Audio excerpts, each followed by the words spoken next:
안녕하세요, 수목입니다. 비트코인이 10만 불 아래에서 옆으로 기고 있습니다. 보고 계신 화면은 비트코인의 1시간 봉입니다. 지난 금요일부터 옆으로 계속 이렇게 기고 있는 상태인데요. 우리들의 마이크로 스트래티지는 지난 목요일 뉴욕장에서 시트론 리서치의 공매도 선언과 함께 16%의 하락을 보였으나 금요일에 일부 회복하는 모습을 보였습니다. 그래서 6% 회복했고요. 이와 관련하여 마이클 세일러는 CNBC TV에 출연하여 간단한 인터뷰를 했습니다. 그 내용을 전해드리고 제 생각을 말씀드리고자 합니다. 본격적인 내용에 들어가기 전에 구독, 좋아요, 알람 설정 부탁드립니다. 그는 많은 사람들이 마이크로 스트래티지의 핵심 비즈니스를 이해하지 못하는 것 같다라는 말로 발언을 시작했습니다. 마이크로 스트래티지는 비트코인 원자로에 의해 구동되는 비트코인 트레저리 컴퍼니다 라고 표현을 했습니다. 왜 뜬금없는 원자로일까요? 원자로의 원리를 몰라서 좀 찾아봤습니다. 원자로는 자체적으로 지속 가능한 일련의 핵 분열을 시작하고 제어할 수 있는 장치다 라고 하는데요.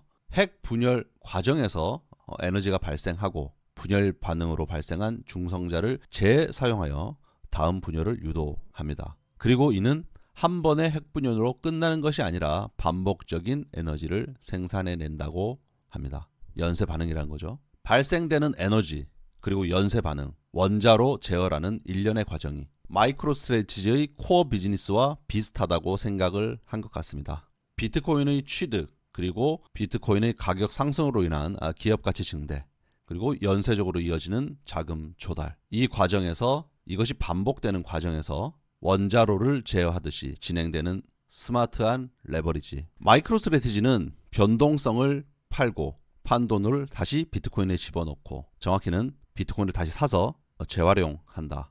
이 과정에서 변동성 그리고 위험 성과는 분리되고 보통주에 이것을 집어넣어서 비트코인의 2배, 변동성의 2배를 만들어낸다라는 게 마이클 세일러의 설명입니다. 마이클 세일러는 마이크로 스트래티지가 BTC 스프레드를 생성한다고 얘기했습니다. 여기서 말하는 BTC 스프레드는 마이크로 스트래티지가 추구하는 비트코인 뱅크의 예대 마진에 해당되는 표현으로 판단됩니다. BTC 스프레드는 다음의 함수라고 했습니다. 주식 프리미엄, 전환사채 프리미엄, 그리고 BTC 프리미엄. 주식 프리미엄이라는 것은 주식 투자자들이 주식의 변동성과 위험을 감수한 대가로 요구하는 보상입니다. 전환사채 프리미엄도 투자자가 이 옵션 가치와 안정적 이자 수익을 얼마나 중요한지에 따라서 달라지는 프리미엄입니다. 그리고 마지막으로 이 BTC 프리미엄이라는 개념은 마이크로 스트래티지가 만든 개념인데요. 비트코인의 연환산 수익률로 마이크로 스트래티지의 장기 투자 주주들이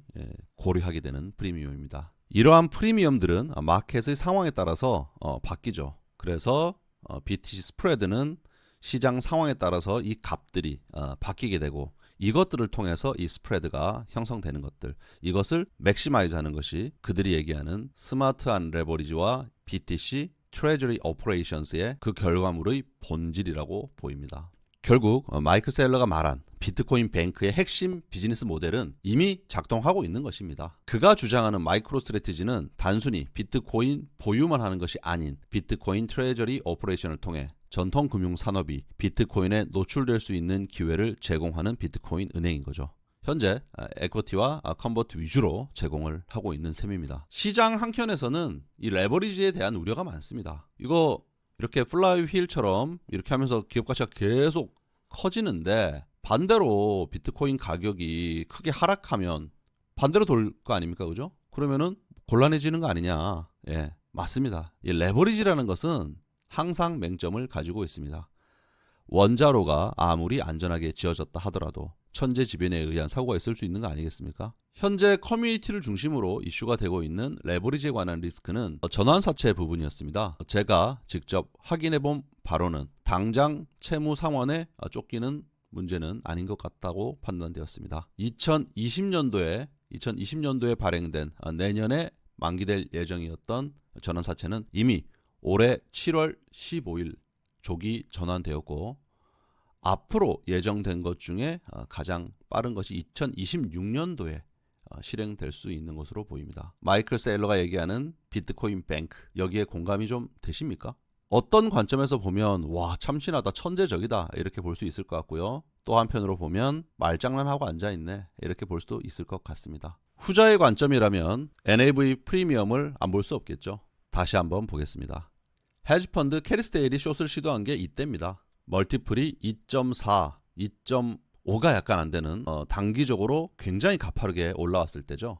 굉장히 가파르게 올라왔기 때문에 숏을 시도했을 거고요. 공교롭게도 3월 중순이 비트코인의 상반기 고점이었습니다. 그렇기 때문에 멀티플이 줄어드는데도 상당히 도움이 됐죠. 비트코인 가격조차가 불안정했으니까요. 이번에 시트롱이 숏을 친 시점이 바로 멀티플 3.4가 되는 시점입니다. 그리고 지난주 조정을 받고 현재 2.9까지 반등을 한 상황이네요. 저는 지난 영상에서 조정을 받는다고 하더라도 2.5 수준을 밀리진 않을 것이다. 왜냐하면 올해 10월 이후로 이 레벨은 단단하게 지켜왔기 때문에 그렇게 말씀드렸습니다. 만에 하나 현재 10만 불을 하회하는 수준이 단기 고점이 되고 다시 비트코인 가격이 어떤 이유가 될지 모르겠지만 30% 이렇게 빠진다고 하면 NAV 멀티플은 2.5가 아니라 1.5가 갈지도 모르겠습니다. 그러나 비트코인이 그렇게 쉽게 빠질 것 같지는 않네요. 여러분들의 판단에 맡기겠습니다. 저희 생각에는 마이클 세일러가 추구하고자 하는 사업 내용에 대한 시장의 공감이 퍼져 나갈수록 이 멀티플은 더 관대해 줄 수도 있겠다라는 생각이 듭니다. 가파르게 올라왔을 때는 공매도 세력들이 들어와서 숏을 치고 가파르게 올라왔을 때 숏을 치겠지만 빠졌다가 정체 과정을 거치면서 다시 지난 고점을 수월하게 넘는 이런 형태가 반복되면서 멀티플은 우상향을 더 해 나갈 수도 있지 않을까라는 생각도 해봅니다.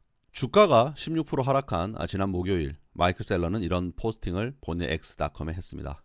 우리는 더 큰 로켓이 필요할 것이다. 이 의미는 더 큰 자본 조달을 통해 비트코인을 더 매수하겠다는 얘기로 보입니다. 어쩌면 빠르면 다음 주 바로 비트코인 추가 매수를 발표할는지도 모른다는 상상도 해봅니다. 오늘 준비한 내용은 여기까지입니다. 내용이 도움되셨다면 수목투보 유료 멤버십 수목아미 생존 투자에 가입해 주십시오. 영상 제작에 큰 힘이 됩니다. 감사합니다. 수목이었습니다.